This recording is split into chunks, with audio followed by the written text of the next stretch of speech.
Does personal activism count?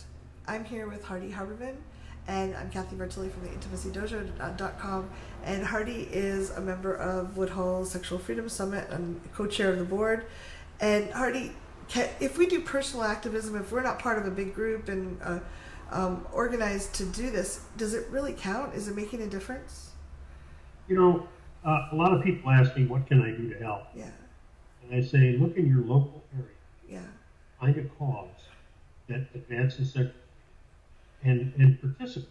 Yeah. And it can be as simple as going before a city council, protesting an ordinance, or going to your local representatives and meeting with them and letting them know that you're a sexual minority. Mm-hmm. Maybe they know that. Yeah. Well, you know, it's hard to discriminate against people who know. Yes. And as long as we're invisible, you know, from the gay, from the LGBT movements, our invisibility made it easy for us to be ignored. And when we came out, we began marching, we became visible, and the next thing you know, oh, wow, I've got an uncle who's gay, and I've got an aunt who's a lesbian, and I've got friends who are transgender, and I didn't know that. All of a sudden, it's personal. Yes. And everything is personal. You know, they say in politics, everything's local. Well, in activism, everything's personal. And just talking to your family, talking to friends, like you said, somebody says something's offensive, don't just nod. Or laugh. Tell them. It's a teaching moment, you know? Yeah. And you don't have to be pedantic about it. Yeah. You can just say, wow, that kind of makes me uncomfortable. Yeah. And here's why. Yeah. You'd be surprised how receptive people be to that kind of stuff. So how did you get, you've been a member of, you've been part of Woodhull for, you said 10 or more years. Yeah. How did you get pulled into this, and why, what was your passion about it? How did they rope you in? Ricky, it all comes on Ricky. Ricky's amazing. You know, when I heard Ricky speaking, what I heard was proactive, not reactive. Yeah. And there were lots of organizations that were doing reactive stuff. But what she was doing was proactive. And what Woodhull was starting to do was proactive. And I thought, that's what I like. I like something that goes to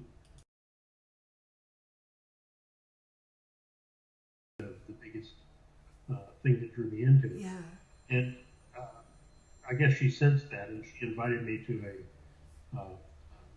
just kind of a workshop that we had in Washington, D.C. one weekend. And out of that came all kinds of stuff.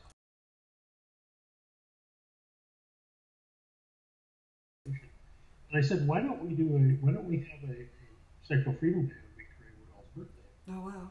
And everybody went, wow, that's a really good idea. And the next year we had Sexual Freedom Day. And after that we had the Sexual Freedom. And so that grew out of just that little ideas.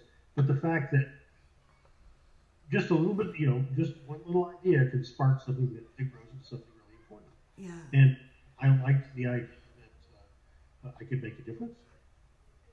And it wasn't an organization that was too tired in movement speak and movement politics. Got anything done.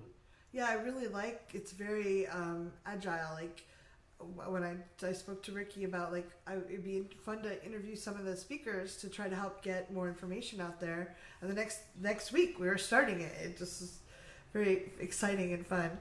Well, you know, that being agile, I think is again, that's down to that personal level again. You know, try to, you know, not waiting for a big ponderous, you know, organization to try and make something new. It's like, okay, let's do it. Yeah, let's go do it. So, Hardy, thank you so much for taking the time today. Great. Glad to be here. See you in DC. Yeah.